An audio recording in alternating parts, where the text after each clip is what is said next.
This is from Twitter. So I had said on Twitter, in response to somebody else's tweet, that Australia is not a US ally, Australia is US property. So, in response to my tweet, this gentleman called Shardul Sharma says that Australia is also one of the richest places on earth, and the Australians don't have any issues being US property. So, chill, bro, chill. So, this Shardul Sharma sounds like an Indian person. Maybe he is an Australian citizen. I'm not sure, but he has decided to speak on behalf of the Australian people, and he's saying that it's okay to be US property as long as you're rich. So, chill. Now, here's a different comment from an actual Australian person. He says that it's from Paul Rankin. He says that Australia has a permanent rotation of about 15,000 US troops in case we Australians decide we don't like their corporations. What is this Australian gentleman saying? He is saying that Australia is under permanent US military occupation. Uh, and if you look at it deeper, Australia is essentially US property. So let's take a look at some evidence of that. Yeah. Um, so this is an article from an Australian news site. Yes. It says US military bases in Australia protecting us or putting us at risk. The US has a network of secretive military bases across Australia, and something it could plunge Australia into a war. The US is strengthening a network of secretive military bases across Australia, and so on and so forth. Yeah. And it's got some images of that. Let's take a look at a different article. Put that on the screen. The Asia Pacific Journal, the US military presence in Australia is asymmetric alliance cooperation and its alternatives. It says that, as in Japan and Korea, this involves Australia governments identifying Australian national interests with those of the US. The integration of the Australian military forces organizationally and technologically with US forces, and a rapid and extensive expansion of an American military presence in Australia itself. So, once again, this is alluding to US military occupation of Australia. Let's take a look at how many military bases the US has in Australia. What does it show? So, this is a Wikipedia article. A standard disclaimer: Wikipedia is not always reliable. We have to use it very carefully if we do use it.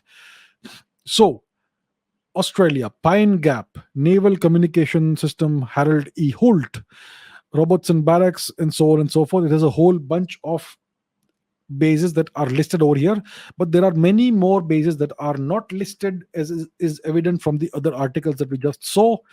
Uh, let's take a look at one more article to drive home the point that we are trying to make. This is this article over here. It's once again from an Australian news site. US military plans for greater presence in Australia as it confronts China's power. And so plans for US military upgrades of Australian defense sites have been highlighted in a long awaited Pentagon study. And so on, new rotational fighter and bomber aircraft deployments, and so on. So I think you get the point that I am trying to make, that Australia is under permanent US military occupation. Australia does not have an independent foreign policy, and Australia's economic and military policy is integrated with that of the US, and its foreign policy is also integrated with that of the US, which means that Australia is an extension of the US. And if you look deeper into it, Australia is essentially owned by the US, even though technically it's owned by the British Crown, which means it is a property of King Charles III, or whatever number he is, King Charles II. But de facto, if you look at it from the realistic perspective, Australia is owned by the US. So now this fine gentleman, my friend Shardul over here, says that it's okay if it's US property. It's one of the richest places on earth. So chill.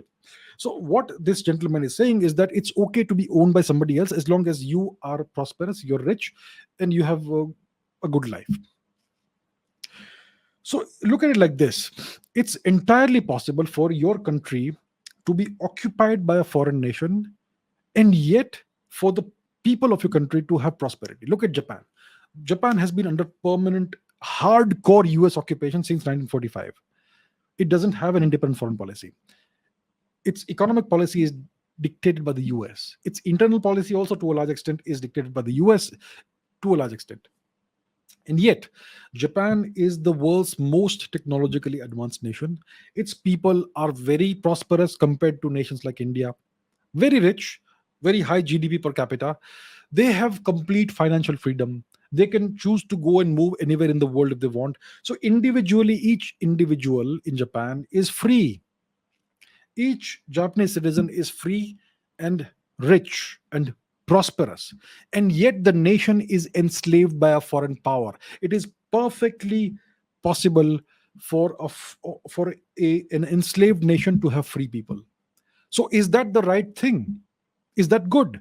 As long as I am free, as long as I am rich, and as long as I can do what I want, I am perfectly fine with my nation being enslaved by another. This is called slave mindedness. This is the slave mentality that people talk about. So, this is what we are witnessing here. It's unfortunate that so many Indians suffer from this slave mentality. So unfortunate. And that's why I keep saying, please raise your standards. We need higher standards in India. So, that's what I have to say about this.